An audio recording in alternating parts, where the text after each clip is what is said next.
নির্বাচন কমিশন তফসিল ঘোষণা করেছে। সেই তফসিল অনুসারে আগামী ফেব্রুয়ারি মাসের 12 তারিখ জাতীয় সংসদ নির্বাচন অনুষ্ঠিত হবে।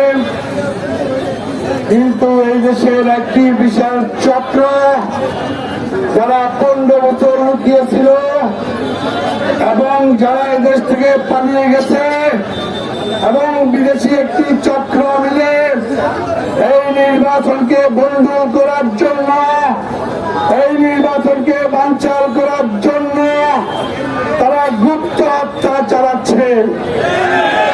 প্রিয় ভাই ও বোনেরা, আমরা 16 বছর গণতান্ত্রিক রাজনীতি করেছি, মিছিল করেছি, মিটিং করেছি, অ্যারেস্ট হয়েছি, খুন হয়েছি, জেল কেটেছি, কিন্তু আমরা কোন হত্যাকাণ্ডের রাজনীতি করি নাই 16 বছর।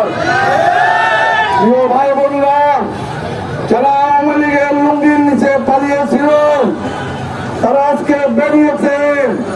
তারা প্রকৃত আওয়ামী লীগ সরকারের আওয়ামী লীগের সাথে একত্রিত হয়ে বিদেশি একটি শক্তির সাহায্য সহযোগিতায় আগামী নির্বাচন বন্ধ করার জন্য গুপ্ত গোপন হামলা করে মানুষ এবং নির্বাচনের প্রার্থী খুন করছে। কেন করছে? যাতে করে নির্বাচন না হয়, নির্বাচন বাতিল হয়ে যায়। এদেশের মানুষ কোনদিন নির্বাচন করতে পারে নাই, ভোট দিতে পারে না।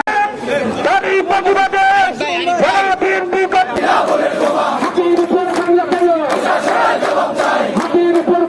বাতিল হয়ে যায়।